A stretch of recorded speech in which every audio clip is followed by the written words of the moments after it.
Hello everyone, this is Megha Sharma. Welcome to Omega Tech Ed. आज के video से हम स्टार्ट करेंगे data science practicals. Practical number 1 है introduction to Excel.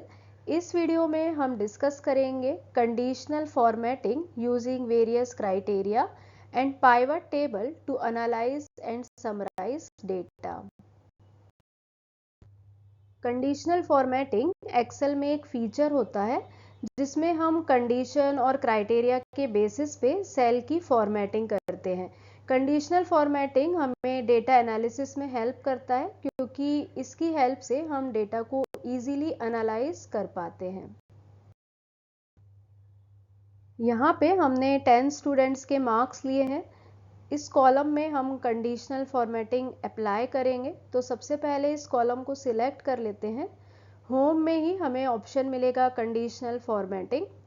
Conditional formatting पे क्लिक करेंगे, हाईलाइट सेल रूल्स, और यहाँ पे हमें अलग अलग ऑप्शंस दिखेंगे, greater than, less than, between, equal to, text that contain. तो कोई भी ऑप्शन हम ले सकते हैं।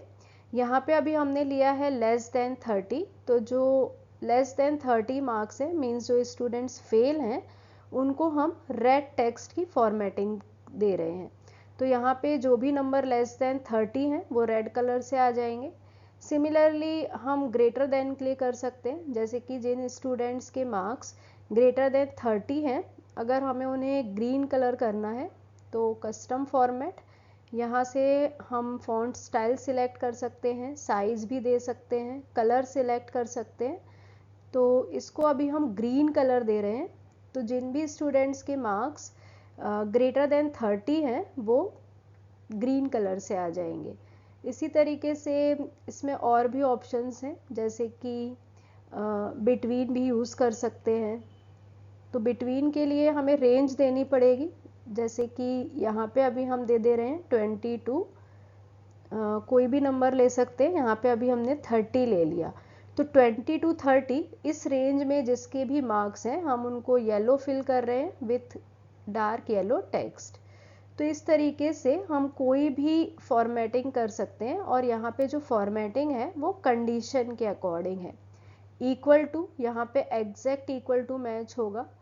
अगर मार्क्स इक्वल टू 45 है तो हम उसमें फॉर्मेटिंग दे रहे हैं रेड बॉर्डर। तो यहाँ पे हम देख सकते हैं 3 स्टूडेंट्स के जो मार्क्स हैं वो एग्जैक्टली इक्वल टू 45 हैं। तो इस तरीके से हम कंडीशनल फॉर्मेटिंग अप्लाई करते हैं। और अगर ये फॉर्मेटिंग हमें हटाना है तो हम मैनेज रूल्स पे जाते हैं, और यहाँ पे हम देख सकते हैं कितने फॉर्मेटिंग हमने दिए, उन सब को हम 1 बाय 1 डिलीट कर सकते हैं। तो इस कॉलम में जितने भी कंडीशनल फॉर्मेटिंग हमने दी थी वो सब हमने अभी रिमूव कर दी। इसमें और भी ऑप्शंस होते हैं, जैसे कि टॉप बॉटम रूल्स है। यहाँ पे हम top 10 items, top 10%, bottom 10 items इस तरीके से दे सकते हैं। अभी हमारे इस कॉलम में सिर्फ 10 ही आइटम्स हैं, तो सब सिलेक्ट हो गए। अगर हमें 9 देखना है, टॉप 9 आइटम्स, टॉप 5 आइटम्स, तो इस तरीके से हम सिलेक्ट कर सकते हैं। तो अभी हमने टॉप 5 आइटम्स लिए। तो top 5 items, top 6 items, above average, below average, इस तरीके से हम कोई भी रूल सिलेक्ट कर सकते हैं। टॉप 10% में एक आइटम सिलेक्ट होगा क्योंकि हमने 10 रिकॉर्ड्स लिए हैं। अगर हम इसको चेंज करें, जैसे कि अगर हमें 20% देखना है तो 2 आइटम्स आ जाएंगे। तो टॉप 20% में हम देखते हैं 2 नंबर सिलेक्ट हो गए। अबो एवरेज, तो जिन भी स्टूडेंट्स के मार्क्स अबो एवरेज हैं हम उसमें फॉर्मेटिंग दे रहे हैं light red fill with red text. तो इस तरीके से एक कॉलम में हम एक से ज़्यादा कंडीशनल फॉर्मेटिंग भी अप्लाई कर सकते हैं।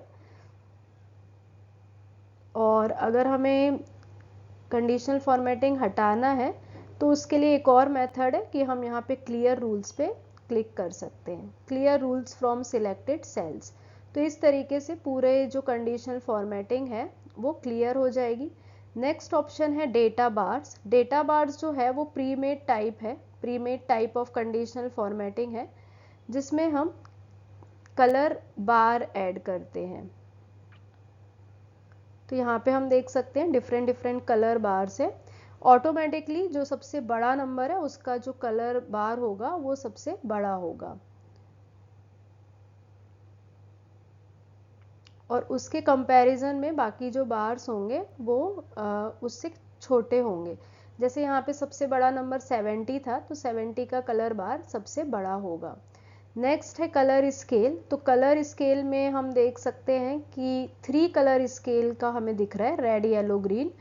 तो रेड जो होगा वो सबसे लार्जेस्ट नंबर के लिए होगा, येलो मिडिल नंबर के लिए होगा, और ग्रीन सबसे स्मॉल नंबर के लिए होगा। इसी तरीके से ग्रीन वाइट रेड का अगर हम कॉम्बिनेशन लेते हैं तो ग्रीन सबसे बड़े नंबर के लिए रहेगा। तो 3 कलर स्केल का ये कॉम्बिनेशन है। आइकन सेट भी है उसी तरीके से। आइकन सेट भी प्रीमेड टाइप की कंडीशनल फॉर्मेटिंग है, जिसमें हम आइकन यूज़ करते हैं। तो यहाँ पे भी हम देख सकते हैं कि जो सबसे पहले आइकन है वो सबसे बड़ी वैल्यू के लिए है, मिडिल आइकन जो है वो बीच वाले वैल्यू के लिए, और सबसे लास्ट आइकन जो रहेगा वो सबसे स्मॉल वैल्यू को इंडिकेट करेगा।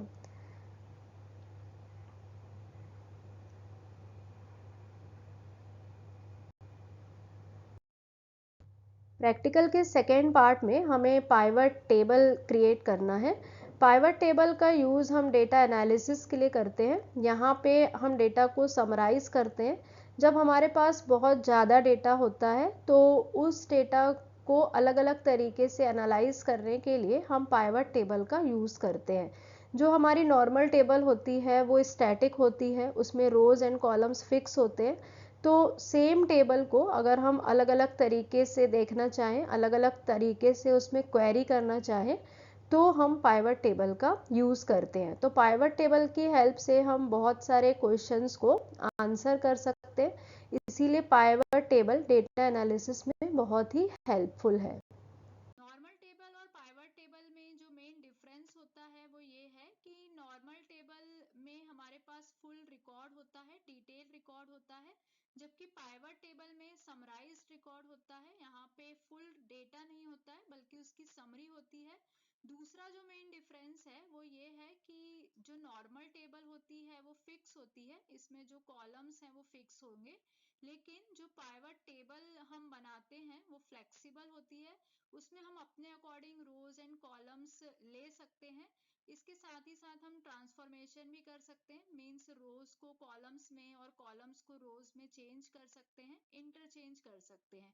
तो यहाँ पे हमारे पास जो टेबल दी गई है उससे हम पाइवट टेबल बनाएंगे, जिसके लिए हम कोई भी एक सेल सिलेक्ट करेंगे। इंसर्ट ऑप्शन में दो ऑप्शन है, रिकमेंडेड पाइवट टेबल्स, जहाँ पे हमें अलग अलग रिकमेंडेड पाइवट टेबल्स मिलेंगे, और हम अपने अकॉर्डिंग जैसा भी समराइज्ड रिकॉर्ड देखना चाहते हैं कोई भी एक पाइवट टेबल यहाँ से सिलेक्ट कर सकते हैं। जैसे इस टेबल में हम नेम के अकॉर्डिंग देख रहे हैं सम ऑफ सेल्स को, लेकिन अभी हम ब्लैंक पाइवट टेबल बनाते हैं। तो इंसर्ट ऑप्शन में पाइवट टेबल, उसके बाद हम टेबल रेंज सिलेक्ट करते हैं जो कि यहाँ पे ऑलरेडी आ गई है। एग्जिस्टिंग वर्कशीट में ही बना रहे हैं तो इसका लोकेशन देना पड़ेगा। तो इस तरीके से हम एक ब्लैंक पाइवट टेबल बना रहे हैं, और ये ब्लैंक बनाने से हम इसमें अपने हिसाब से रोज एंड कॉलम्स ऐड कर सकते हैं। जैसे अभी हमें रोज में लेना है रीजन, तो रीजन को हम ड्रैग करके रोज में ऐड करेंगे। उसी तरीके से वैल्यूज में हम ऐड कर रहे हैं सम ऑफ यूनिट सेल्स। नेक्स्ट है प्रोडक्ट, जिसको हम कॉलम में ऐड कर रहे हैं। तो इस तरीके से हमारी एक सिंपल पाइवट टेबल बन जाती है, जहां पे हम सम देख रहे हैं, ग्रैंड टोटल देख रहे हैं, प्रोडक्ट वाइज भी और रीजन वाइज भी। यहाँ पे रोज एंड कॉलम्स दोनों में ही फिल्टर हैं। पाइवट टेबल एनालाइज कर सकते हैं, इसके लिए फील्ड सेटिंग में अलग अलग फंक्शंस अवेलेबल हैं। जैसे हमने अभी सम देखा, उसी तरीके से हम काउंट फंक्शन अगर अप्लाई करते हैं तो काउंटिंग देख सकते हैं।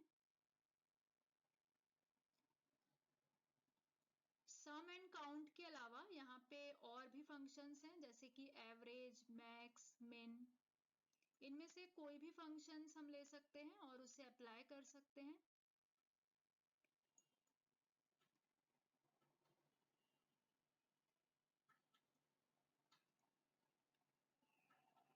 इसमें हम रोज एंड कॉलम्स को इंटरचेंज भी कर सकते हैं। जैसे अगर हमें प्रोडक्ट रोज में चाहिए है और रीजन कॉलम वाइज चाहिए है, तो इस तरीके से हम इसे ट्रांसफॉर्म कर सकते हैं।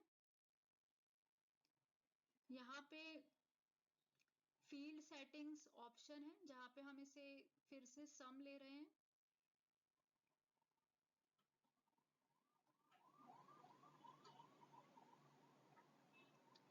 तो north, south, east, west, region wise हम टोटल देख सकते हैं। इसके अलावा हम यहाँ पे फिल्टर अप्लाई कर सकते हैं। जैसे कि अभी हमने नेम एंड डेट सिलेक्ट किया है, तो जो रोज एंड कॉलम्स में हमको फिल्टर मिल रहे थे, अब हमने 2 और फिल्टर ऐड कर लिए हैं। तो नेम वाइज हम फिल्टर अप्लाई कर सकते हैं। मीन्स अगर हमें किसी पर्टिकुलर पर्सन का ही रिकॉर्ड देखना है, जैसे अजय ने कितना सेल किया है, तो उस हिसाब से हम यहाँ पे किसी भी पर्सन को सिलेक्ट करके उसका रिकॉर्ड देख सकते हैं। हम एक पर्सन सिलेक्ट कर सकते हैं या फिर एक से ज्यादा भी ले सकते हैं, जितने भी लोगों का हमें रिकॉर्ड चाहिए है। इसी तरीके से हम डेट में भी फिल्टर अप्लाई कर सकते हैं।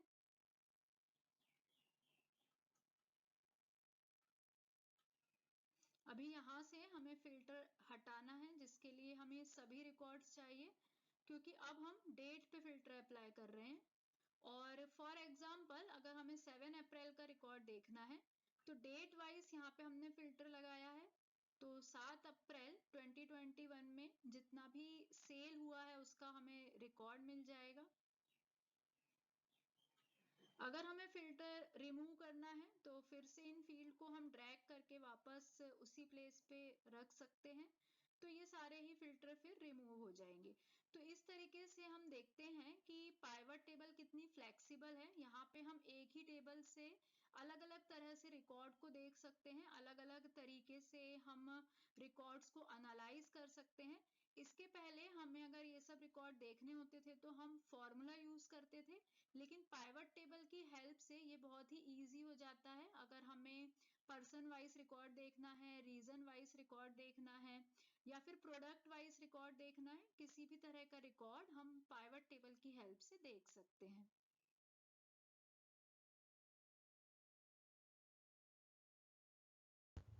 प्रैक्टिकल का नेक्स्ट पार्ट है use V lookup function to retrieve information from a different worksheet or table and perform what if analysis using goal seek to determine input values for desired output। ये दोनों ही practicals हम Excel में already देख चुके हैं, तो अगर आपने वो वीडियो नहीं देखी है तो डिस्क्रिप्शन बॉक्स में इसकी लिंक दी हुई है, लिंक पे क्लिक करके आप इन वीडियोस को देख सकते हैं।